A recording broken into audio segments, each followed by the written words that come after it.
tentara yang telah dilakukan oleh Gajah Mada berdampak besar terhadap munculnya negara Indonesia. Mengapa? Karena dengan perluasan kerajaan Gajah Mada ini berdampak besar pada runtuhnya kerajaan di Indonesia, sehingga pada akhirnya negara Nusantara berganti pada negara Republik, yang mana ini kesatuan ini telah dilulukan oleh Gajah Mada untuk menyatukan Nusantara terhadap apa yang terjadi pada akhirnya, sehingga si Gajah Mada ini akan tetap membawa dampak baik. Oleh karena itu, saya sebagai pembicara pertama tim oposisi menolak penuh mosi perdebatan pada pagi hari ini. Dewan ini menyasar politik ekspansionis Gajah terhadap proses penyatuan Nusantara. Dewan juri 4 poin klarifikasi di Zilawan. Saat yang pertama, yakni ketika lawan mengatakan proses pemersatuan Nusantara oleh politik ekspansionis Gajah Mada ini melewati agresi militer dan invasi. Ini salah Dewan Juri. Mengapa? Karena lawan hanya menjelaskan bahwa secara implistik. Lihat kemudian saat Gajah Mada memberikan diplomasi dan melakukan negosiasi atas kerajaan-kerajaan tersebut. Lihat kemudian saat Gajah Mada memberikan mereka birokrasi yang baik dan tetap memberikan kesejahteraan atas finansial yang baik oleh masyarakat mereka.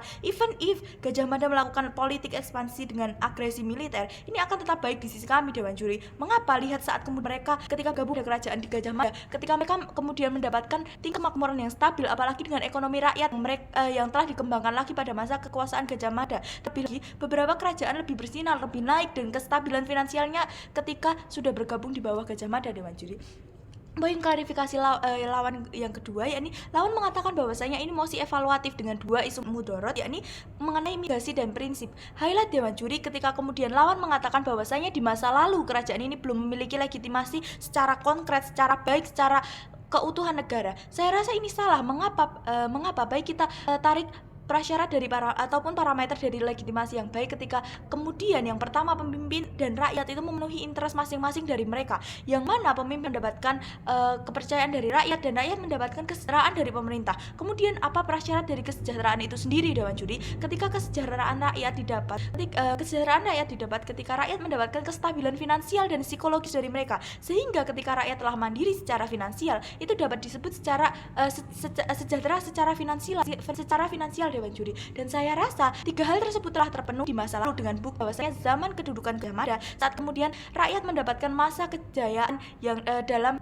pengadilan maritim dan rakyat kemudian terhadap pemerintah, terhadap Gajah Mada di masa lalu. Lalu ketika Nusantara itu menjadi suatu kerajaan besar yang memiliki hubungan diplomatis yang kuat, power yang kuat, yang mana saya rasa dengan bukti ini sudah dapat mematahkan statement lawan bahwasanya Nusantara belum memiliki legitimasi sebagai negara ataupun sebagai kerajaan juri. Yang ketiga, lawan mengatakan bahwasanya Gajah Mada ini tidak menyalahi hak otoritas dari kerajaan-kerajaan tersebut. Saya rasa itu tidak akan menyalahi hak otoritas dari kerajaan tersebut sebagai kerajaan independen Dewan Juri. Mengapa? Karena banyak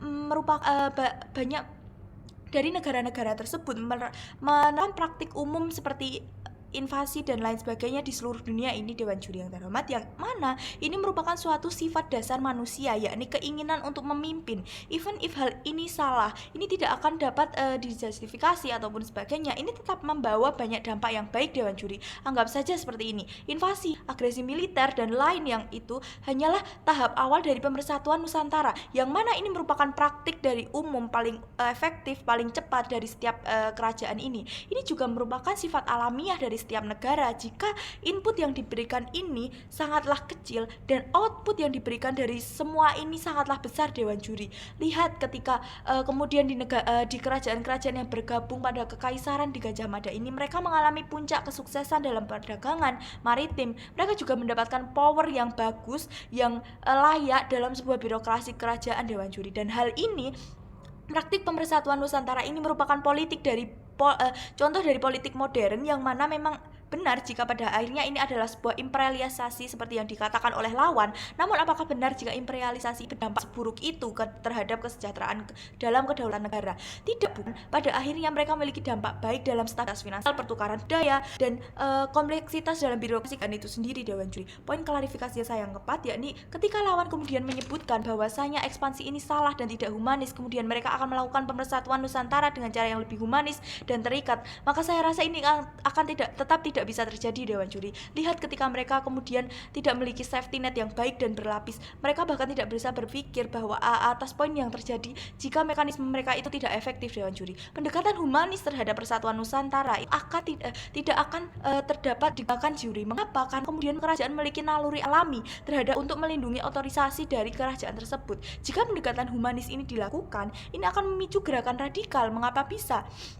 Jika kerajaan-kerajaan yang ingin diberi pendekatan humanis ini, mereka sudah tahu niat busuk yang terjadi, maka mereka akan memicu gerakan radikal, yang mana jika ini muncul di sisi mereka, dan ketika mereka telah tahu apa yang jadi ini mereka akan membentengi otorisasi dari kerajaan mereka, sehingga persatuan Nusantara tidak akan tercapai di sisi mereka, dan emosi pada pagi hari ini tidak akan tercapai di sisi mereka. Lanjut, apa yang saya inginkan di sini, Dewan Juri yang terhormat, di sisi kami menginginkan persatuan Nusantara dengan berorientasi pada hasil dan ataupun pada output, yang mana itu telah terjadi di sisi kami. Pun ketika hal ini disesalkan, kami rasa ini kurang tepat, karena dampak dari persatuan Nusantara ini sangatlah besar dan sangatlah baik, Dewan Juri. Dan langkah ini merupakan langkah paling efektif, paling realistis, dan paling cepat dengan apa yang akan terjadi, sehingga semua ini akan tetap baik di sisi kami. Pun ketika ekspansi politik ini bukanlah warisan konflik turunan terhadap konflik-konflik yang akan terjadi ataupun sudah terjadi yang mereka sebutkan tadi, Dewan Juri, karena ini bukanlah merupakan kelalaian dari invasi tersebut, tapi konflik tersebut muncul karena adanya alasan tersendiri.